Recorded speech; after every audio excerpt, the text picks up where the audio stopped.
Hello everyone, আমি পূজা। আমার নতুন একটি ব্লগে তোমাদের সকলকে স্বাগতম। আজকে সরস্বতী পুজো, সকলকে জানাই শুভ সরস্বতী পুজোর অনেক অনেক শুভেচ্ছা ও ভালোবাসা। তো দেখো, আমি রেডি হয়ে নিয়েছি। এখন আমি যাব হচ্ছে একটা স্কুলে। এর আগের বারও এই ব্লগটা আমি শেয়ার করেছিলাম, তো সেখানেই আবার যাব। তো আমিও রেডি হয়ে গেছি, আমার মেয়েও রেডি হয়ে গেছে। তো চলো আগে যাই। আমাদের বাড়ি থেকে স্কুলের দূরত্ব হাঁটা পথে 5 মিনিট। আর এখানে দেখো আমরা সবাই চলে এসেছি স্কুলের সামনে। আর এখানে বাচ্চারাও দাঁড়িয়ে রয়েছে। এই যে দেখো, এখানে চুড়িদার পরা এই দিদিটাই হচ্ছে স্কুলের টিচার। আরও দুজন টিচার আছে, ওরা এখনও আসেনি। তো এই দিদিটা গেট খুলবে, তার জন্যই আর কি দাঁড়িয়েছিল সব বাচ্চারা। তো গেট খোলা হয়ে গেছে, এখন সাজানো গোছানোর পর্ব চলছে। তো আমার মেয়ে এদিকে বন্ধুদের পেয়ে, মানে বড় বড় দিদিদের পেয়ে খুব খুশি। তো যাই হোক, আর সুন্দর করে দেখো ক্লাসরুমটা কি দারুণ লাগছে, সুন্দর করে সাজিয়েছে। অলরেডি এরা সাজিয়েই কালকে চলে গেছিলো, তাই আবার আসলো। আজকে যেহেতু পুজো, তাই এসে শুধু পুজোর সরঞ্জামগুলো সাজানো হয়েছে। আর এখানে দেখো কি দারুণ লাগছে, সব এক্সিবিশনের জন্য করেছে, বেশ ভালো লাগছে, তাই তোমাদেরকেও একটু দেখালাম। তো এবার চলো, পুজো শুরু করবে। আর এখানে তো পুরোহিত দিয়ে পুজো হয় না, কারণ ছোট ছোট স্কুলগুলোতে আমাদের ওয়েস্ট বেঙ্গলের মতো পুরোহিত দিয়ে পুজো হয় না, নিজেরাই মনের ভক্তি সহকারে পুজো করে। এখানে এখন আরতি করা হচ্ছে। স্কুলে যারা রক্ষণাবেক্ষণের কাজ করে প্লাস টিচাররা, তারা এক একজন সবাই মিলে আরতি করছে।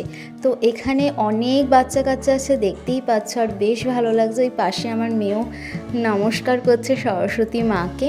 তো এখানে আমি আসি এই কারণেই যে এই স্কুলে আসলে না আমার নিজের স্কুলের কথাও মনে পড়ে, প্লাস ছোটোবেলায় যে শাড়ি পরে স্কুলে যাওয়া খুব ভালো লাগে। তো যাই হোক, এখানে এক একজন আরতি করে নিচ্ছি। তো আরতি করার পর এবার অঞ্জলি দেওয়া হবে। তো অঞ্জলির জন্য এখানে ব্লুটুথ স্পিকারে মন্ত্র পাঠ করে সেটাই আর কি বলা হয়।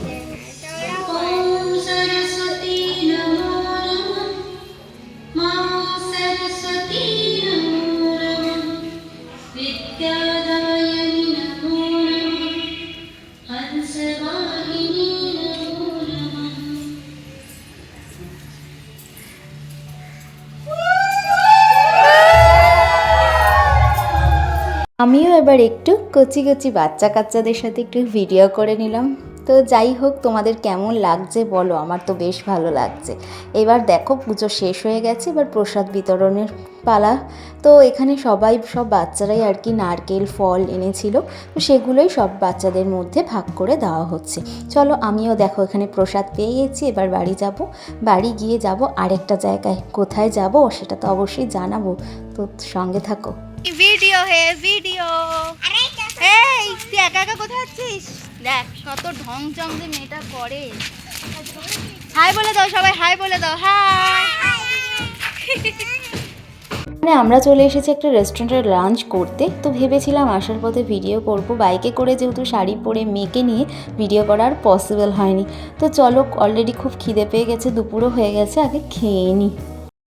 এখন এসে বসেছি, খাবার অর্ডার দেওয়া হয়েছে। আমি জানি না কি খাবার অর্ডার দেওয়া হয়েছে। তো তুমি কি খাবার অর্ডার দিয়েছো? খাবার তোমার যেটা স্পেশাল মেনু, যেটা তুমি আগের দিন বলছিলে বা খেয়েছিলে সেইটা, আর আমার জন্য একটা অন্য মেনু, সেটা আসলে দেখতে পারি। সব দিকটার মামলেট চলে এসে ওকে দেওয়া হচ্ছে না, দেখো। রেস্টুরেন্টে আমরা এর আগেও এসেছিলাম, খাবার এত ভালো ছিল বলে আবার চলে এসেছি। এখানে আমি নিয়েছি মাছের কালিয়া, আর এখানে আমার বরের নিয়েছে স্পেশাল কাঁকড়া। এদিকে ডাল আছে, চাটনি আছে, আর মেয়ের অমলেটটা তো দেখেছই। এদিকে ভাত আছে, বাঁধাকপির তরকারি, ফুলকপি, আলু, বিনস ভাজা। তো চলো খেয়ে নিই, খুব খিদে পেয়েছে। তো খাওয়া দাওয়া হয়ে গেছে আমাদের। খাওয়া দাওয়ার পরে এবার একটু আইসক্রিম খাচ্ছি, আমার মেয়ে খাচ্ছে, আমিও খাবো একটু পরে। তো যাই হোক, ভিডিওটা আমি এখানেই শেষ করছি। ভিডিওটা ভালো লাগলে অবশ্যই লাইক কমেন্ট শেয়ার করো। আর সরস্বতী পুজোর দিনটা তো আমাদের খুব ভালো কাটলো। তো তোমাদের কেমন কেটেছে অবশ্যই কমেন্ট করে জানাবে। আর যারা নতুন বন্ধু দেখছো আর কি আমার ভিডিও, তারা অবশ্যই সাবস্ক্রাইব করে আমার পাশে থেকো। দেখা হচ্ছে নেক্সট ভিডিওতে। ততদিন ভালো থেকো, সুস্থ থেকো।